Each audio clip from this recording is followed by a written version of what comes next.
Welcome back friends. तो friends, NAA ने penalty लगाई है प्रॉक्टर एंड गैम्बल। जी हां, पीएनजी कंपनी, उसके ऊपर पेनल्टी लगा दी गई है। कितनी की पेनल्टी लगाई गई है? 241 करोड़ की। जी हां, एनएए ने, जो कि जीएसटी में एक अथॉरिटी है, उन्होंने पेनल्टी लगाई है पीएनजी इंडिया पे। क्यों लगाई है और मैंने क्यों लिखा है कि ये जस्ट बिगिनिंग है, पूरा एनालिसिस करेंगे। मैं हूं आपका दोस्त सीए सतीश अनेजा और हम करने वाले हैं यहां पर इसकी समीक्षा कि इसके परिणाम क्या होने वाले हैं और क्यों बाकी कंपनियां भी इसके रडार में जल्दी ही आएंगी। तो चलिए शुरू करते हैं। तो फ्रेंड्स, यहां पर आगे बढ़ने से पहले मैं आपके लिए लाया हूं एक क्वेश्चन, जो कि है जीएसटी जेएनके में, जम्मू एंड कश्मीर में कब एप्लीकेबल हुआ था। आपके पास चार ऑप्शन है। 1 जुलाई 2017, 7 जुलाई 2017, 8 जुलाई 2017 और 10 जुलाई 2017। जी हां, इसका रिप्लाई आप कमेंट में लिखेंगे और वीडियो के एंड होने पर मैं आपको इसका आंसर भी दे दूंगा। तो चलिए आगे बढ़ते हैं। तो फ्रेंड्स, यहां पर आप देख पा रहे हैं बहुत सारे प्रोडक्ट्स। जी हां, बहुत सारे वाइड रेंज आती है प्रॉक्टर एंड गैम्बल की, जो कि यूएस बेस्ड कंपनी है और पूरे वर्ल्ड वाइड ही अपने प्रोडक्ट बेचती है। जी हां, आप यहां देख पा रहे होंगे बहुत से प्रोडक्ट जो कि आप डेली लाइफ में यूज करते हैं। टाइड सर्फ, जिलेट के जो ब्लेड्स आते हैं, ड्यूरासेल की जो बैटरी आती है, अच्छा सैनिटरी पैड्स इसके यूज करते हैं, शैम्पू यूज करते हैं, ओले क्रीम यूज करते हैं, ओले के बहुत सारे ब्यूटी प्रोडक्ट्स आते हैं। ठीक है जी, तो ये सारे प्रोडक्ट प्रॉक्टर एंड गैम्बल बनाता है। तो आगे बढ़ते हैं, कहां गलती हुई, क्या हुआ। तो सबसे पहले प्रॉक्टर एंड गैम्बल के बारे में देखिए, ये बेबी केयर में Pampers, nappies, pants and baby wipes, इस तरह के प्रोडक्ट निकालती है वर्ल्ड वाइड। फैब्रिक केयर में एरियल, टाइड, देखिए दोनों तरफ जो बढ़िया आप यूज करते हैं। अगर बहुत महंगा लेना है तो एरियल यूज कर लीजिए, अगर नॉमिनल प्राइस में यूज करना तो टाइड भी ये बनाता है। फेमेन केयर में सैनिटरी पैड बनाता है, ये फेमस। ग्रूमिंग में Gillette, razor, blades, men's grooming बनाता है। हेयर केयर में हेड एंड शोल्डर, पेंटीन, दोनों ही बढ़िया ब्रांड ये बनाता है और हेड एंड शोल्डर सबसे बड़ा ब्रांड है वर्ल्ड वाइड हेयर केयर का। होम केयर में एमबी प्योर, जो सुगंध के लिए हम गाड़ी वगैरह या घरों में यूज करते हैं। ओरल केयर में ओरल बी का ब्रांड इसका ही है, ओरल बी की टूथपेस्ट और ब्रश इसका आता है। पर्सनल केयर में विक्स और स्किन में ओले, ये आप मार्केट में आप इसको देखते भी हैं और हमारे घर में ये यूज भी होता है। तो क्या है पूरा माजरा, देखते हैं। तो देखिए, जीएसटी की अथॉरिटी है एनएए ने, उन्होंने ये क्यों पेनल्टी लगाई है उसको समझते हैं। देखिए, जब जीएसटी आया था, यहां पर है वो पूरी स्टोरी। जब जीएसटी आया था तो क्या हुआ था, उससे पहले वैट सिस्टम लगता था, उससे पहले वैट और एक्साइज लगते थे, आपको मालूम ही होगा। तो जीएसटी आने के बाद सभी टैक्सेस को जोड़ दिया गया था। तो हुआ क्या था, पहले टैक्स ज़्यादा लगते थे, तो बाद में जीएसटी आने के बाद टैक्स कम हो गए थे।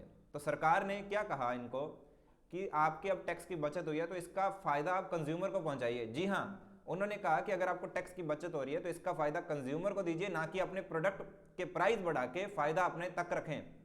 ऐसा सरकार ने नियम बनाया था और जो इसका पालन नहीं करेगा उसके लिए एक अथॉरिटी बना दी थी। जी हां, उसके लिए एक अथॉरिटी बना दी गई थी, जो कि है एनएए। जी हां, एनएए को ये सारी पावर दी गई कि वो क्या करे, वो इनसे अगर ये लोग नहीं मानते हैं तो उनके क्या कर सकते हैं, पेनल्टी लगा सकती है, उनका रजिस्ट्रेशन कैंसिल कर सकती है और जो पैसा ये नहीं देंगे उस पर क्या करेंगे, ये इंटरेस्ट भी चार्ज करेंगे। जी हां, वही है सारा मामला जो कि 2017 से रिलेटेड है। 2017 से ये मामला चलता आ रहा है और प्रॉक्टर एंड गैम्बल के ऊपर ये 241 करोड़ की पेनल्टी लगाई गई है। अब क्या है इस ऑर्डर में, देखते हैं। PNG home products, PNG hygiene and health and care, जो जिलेट इंडिया है, उस पर यह पेनल्टी लगाई गई है। एक कंपनी के ऊपर 181 करोड़, दूसरे के ऊपर 2 करोड़, तीसरे के ऊपर 57.99 करोड़ की ये पेनल्टी लगाई गई है। ठीक है जी। अब ये एनएए क्या है, इसको याद रखेंगे, नेशनल एंटी प्रॉफिटरिंग अथॉरिटी। जी हाँ, नेशनल एंटी प्रॉफिटरिंग अथॉरिटी है ये एनएए। इसने वेडनेसडे को ऑर्डर पास किया है कि आपने 241 करोड़ से भी ज्यादा का प्रॉफिट जो कि टैक्स के रूप में आपको ट्रांसफर करना था, सस्ता करना था आपको, आपने उसको प्रॉफिट के रूप में दर्ज किया है, जो कि बिल्कुल गलत है। आपको ये प्राइस सस्ते करने चाहिए थे। ठीक है, और उन्होंने नहीं किया तो इसके एवज में उन्होंने एक पेनल्टी पास कर दी गई है। और साथ ही साथ ये क्या कहते हैं, अब ये कहते हैं कि जो ये प्राइस है इसको आपको अगले 3 महीने में चुकाना है। कैसे चुकाएंगे, हाफ प्राइस को आप स्टेट गवर्नमेंट को देंगे, हाफ प्राइस को आप सेंट्रल गवर्नमेंट को देंगे। तो आपको जीएसटी अगर मालूम है तो आपको मालूम होगा कि जीएसटी का आधा पैसा स्टेट गवर्नमेंट के पास जाता है, आधा सेंटर के पास जाता है। तो इन्होंने क्या कहा, आप जो पैसा है उसको पहले प्रॉफिटिंग अमाउंट जो है उसको कंज्यूमर वेलफेयर फंड में ट्रांसफर कीजिए और बचे हुए पैसे को स्टेट और सेंट्रल गवर्नमेंट को दे दीजिए। ऐसा ये ऑर्डर में पास हुआ है। ठीक है जी। अब बात करते हैं आगे की। जब इन्होंने कहा कि ये आपको पास करना है, तो अब इनके स्पोक्स पर्सन क्या कहते हैं, जो इन्होंने कहा है कि देखिए हम आपने ऑर्डर पास कर दिया, हम इसको रिव्यू करते हैं, अगर हमें अपील में जाना होगा तो हम अपील में जाएंगे। ठीक है जी। क्योंकि इनका मानना है कि हमने ऐसा पैसा नहीं बचाया है, हमने जो पास ऑन करना था, जो कंज्यूमर को फायदा देना था, वो हमने ऑलरेडी दे दिया है। हमने पैसा खर्च किया है कंज्यूमर को जागरूक करने में, अवेयर करने में और रिटेलर्स को भी जागरूक करने में, हमने वो पैसा खर्च कर दिया है और हमारे ऊपर किसी भी तरह की पेनल्टी नहीं बनती है। पर एज ए जीएसटी कंसल्टेंट जब ये कानून आया था 2017 में, मैं दिल्ली में ही ट्रेनिंग दे रहा था। जी हाँ, मैं दिल्ली में ही ट्रेनिंग दे रहा था और मैं आपको ये दावे के साथ बता सकता हूँ कि बहुत सी कंपनियां इसको पालना नहीं कर पाई होंगी।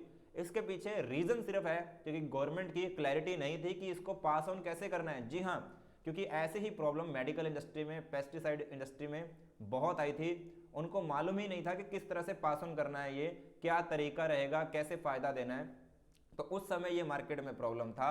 और अगर एनए आगे बढ़ता है तो बहुत सी बड़ी बड़ी कंपनियों के ऊपर आपको पेनल्टी लगती हुई जल्दी ही दिखने वाली है। तो फ्रेंड्स, यहाँ पर हमारा टॉपिक जो कंप्लीट होता है।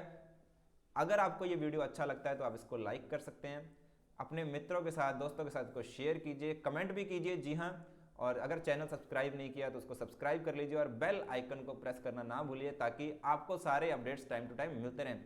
तो फ्रेंड्स, अब बात करते हैं जो हमारे प्रश्न का। हमारा प्रश्न था कि जीएसटी जेएनके में एप्लीकेबल कब हुआ था। तो फ्रेंड्स, पूरे ऑल ओवर इंडिया में जो जीएसटी एप्लीकेबल था वो 1 जुलाई को हो गया था, 1 जुलाई 2017 से हो गया था। पर जम्मू एंड कश्मीर में 8th डे से शुरू हुआ था। जी हाँ, वहाँ पर 8 दिन लेट शुरू हुआ था। तो वहाँ पर 8 जुलाई 2017 से जीएसटी एप्लीकेबल हुआ था। तो फ्रेंड्स, मिलते हैं नेक्स्ट वीडियो में, तब तक के लिए टेक केयर, बाय बाय।